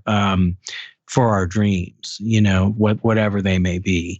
And that's the most important thing, because these are creative fields that we're working in here. We're not laying concrete on someone's driveway. I mean, that's the specific way that you've got to do that. But what we're doing involves hearts and emotions and minds, and we're very sort of fluid beings. We're kind of floating in this river that's pushing us down, and we've got, floating us along, and we've got to find those little bits of inspiration and encouragement. And sometimes they're in the form of like it's got to encourage you how well this podcast is received, right? It's listened to and it's beloved all over the world. And a lot of people write in, and you've had all kinds of guests, and it's changed people's lives, and it motivates you, And so what about the people who don't have something like a world-renowned podcast? How do they get inspired and motivated? Where can they get that fuel? Where can they get that fuel? Yeah. And so you may have to be that fuel for yourself for a minute, and then it will build on itself. Yeah. Well, so being the fuel for yourself, I mean, some of the ways that I feel like I self-fuel is when I do like listening to stuff I've done. Although I think I might agree with you. I tend not to go back and listen to a finished record, but I love listening to something that I'm working on. Mm-hmm. And in the car is a huge one for me, because there's an escape about being in the car and on a road trip and listening back to these song sketches or ideas. And I get really excited. And then, the next challenge is like to remember which one I was going to actually go work on back in the studio. And listen to how far you've come, and listen to something you did 10 years ago, and how the bass is fighting with the kick drum, and how everything sounds like a muddy mess. And then listen to something now and hear the clarity and how much effort has gone into learning it, how to notch these frequencies just so that they all speak in their own ranges, and how much effort that took, and how good you've become at these things. And that can be fuel for you too, is how far you've come. Yeah. Yeah.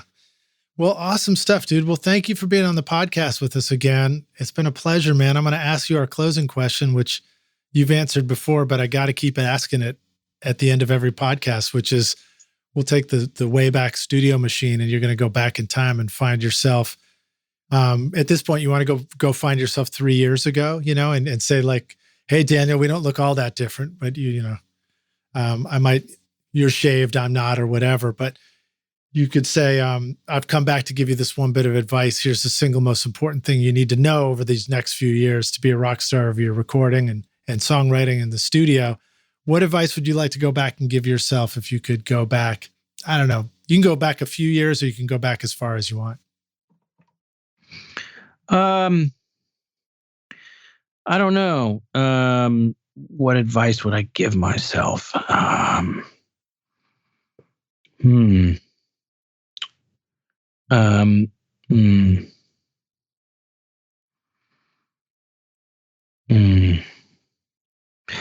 I feel like I'm not different enough to sort of, but I will say one thing. When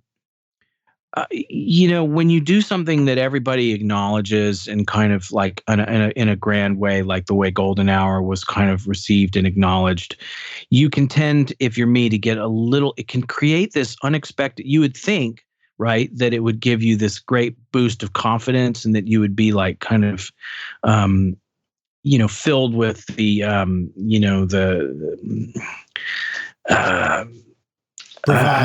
bravado of intoxicating, awards and things like that. But what I found was that it tended to kind of have the opposite effect on me. It kind of created a bit of insecurity inside me about whatever the next move that I was going to make was going to be. Would it be on that level, or would it be was that just a fluke, and that was that, and I'm just going to go back to being my regular mediocre self.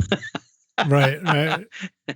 And so, just watch out for that stuff. If you do have some kind of, success, you're going to feel a little interesting feeling that may be counterintuitive to what you would think it would be, and so at the end of the day, it's the same thing. You've just got to get on with it and get the next thing made and get it and keep the consistent process of your work going and keep growing and keep learning and keep trying new things and, keep widening your circle of collaboration and building on the things you've already learned with more knowledge and more keyboards and keep going and it'll all sort itself out. But in the short term, it can be a little bit troubling. So I would probably go back and tell myself not to worry about that and just to continue to be yourself.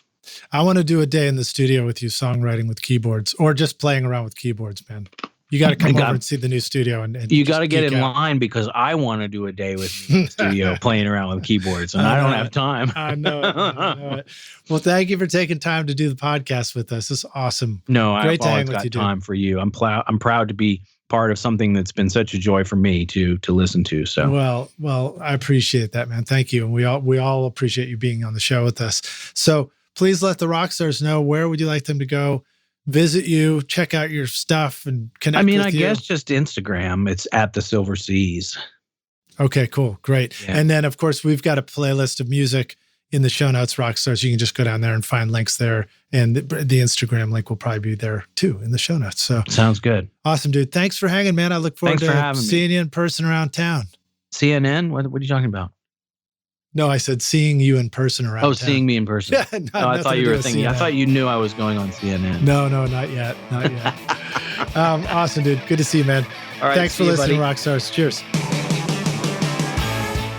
Thanks so much for listening to Recording Studio Rockstars. If you enjoyed the show and want to help make it better, then please share this episode with your friends on social media and leave a rating and review on iTunes to help the podcast reach more rock stars like yourself. You can click directly over to iTunes or go to rsrockstars.com/review for an easy explanation. And remember to hit the subscribe button to keep up with weekly episodes. And if you're ready to make your best record ever now, then head over to Recording Studio Rockstars Academy, where you can start with my free course at mixmasterbundle.com. And if you want more free content from Recording Studio Rockstars, all you have to do is go to rsrockstars.com/email. Again, that's rsrockstars.com/email to enter your name and email, and I'll keep you in the loop with articles, videos, podcast updates, and even free gear giveaways for your studio. Just look for the link in the show notes below. Thanks so much for listening, and thanks for being a rock star. I'm Lynch Shaw, and this is Recording Studio Rockstars. Now, go make great music.